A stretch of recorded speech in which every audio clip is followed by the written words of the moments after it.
ఇలాంటి ఇంకోటి అనుకుంటారనుకోవడానికి కాదు. వాళ్ళు చెప్పినట్లు పార్టీలకు అతీతంగా నాతో ఉన్న వ్యక్తులు ఉన్నారు.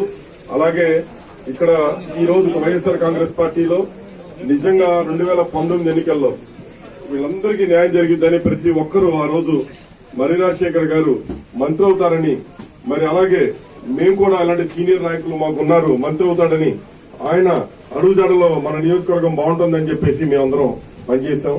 పనిచేసిన క్రమంలో మాకు కుటుంబ సభ్యులుగా ఆప్తులుగా తయారై మొత్తం అందరం కూడా ఈ రోజు నాతో సన్నిహిత సంబంధంగా తయారవడమే ఒకటే కొత్తగా అనేది లేదు అసలు. ఎందుకంటే గత 4 తరాలుగా 3 తరాలుగా అనుబంధంగా ఉన్న ఇక్కడ అన్ని కుల మతాలకు అతీతంగా అందరం వరుసలు పెట్టుకుని పిలుచుకుంటా ఉంటాం. అందరం ఒకళ్ళింటో ఒకళ్ళు భోంచేస్తా ఉంటాం. ఎటువంటి పరిస్థితుల్లో ఏదో ఊరికే కాదన్నా, ఖచ్చితంగా నా మనస్ఫూర్తిగా నేను చెప్తున్నాను, నాకు కాని పక్షంలో మర్రి రాజశేఖర్ గారికి ఇస్తే 20 కోట్లు నేను చందా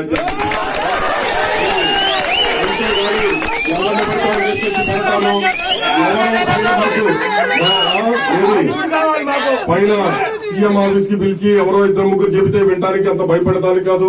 నియోజకవర్గం ఈసారి ప్రతి ఒక్క కార్యకర్తని బాగా చూసుకోవాలి, బాగుండాలి.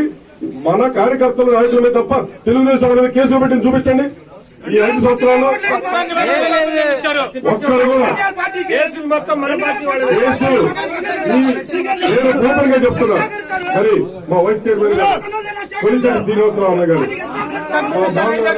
అందరూ 6.5 కోట్ల పైన తీసుకొని 3 కోట్లు ఇచ్చి 2.5 కోట్లు కొట్టి ఈ రోజు పోయి గుంటూరులో కూర్చుంది. కాదని ఆయన ద్వారా అడగండి.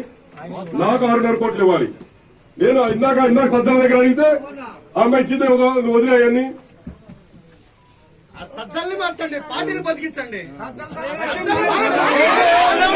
ఎమ్మెల్యేలు మాకొద్దు. ఈ రోజు గుంటూరు నుంచి ఎవరు వస్తారా, లేకపోతే విజయవాడ నుంచి ఎవరు వస్తారో మాకు అవసరం. చిలకలూరుపేట వ్యక్తిగా ఇక్కడ నేను ఉన్నానా లేదా అనే దానికన్నా చిలకలూరుపేట వ్యక్తిని, నిజమైన వ్యక్తి, కరెక్ట్ అయిన వ్యక్తిని పెట్టండి. నిన్న చిలకలూరుపేట వ్యక్తిని ఇచ్చారు. ఒక ఆడపిల్ల కష్టం తెలుసన్నారు, అదన్నారు, ఇదన్నారు. మీరు అన్నట్లే ప్రతి ఒక్కళ్ళు ఏదేదో పాటలు పెట్టారు. అందుకే ఎవరన్నా పాటలు తయారు చేయించమంటే ఎందుకురా బాబు పాటలు తయారు చేస్తే మనకు అచ్చుకోవట్లేదన్న. అక్కడ అవసరం అంటారు.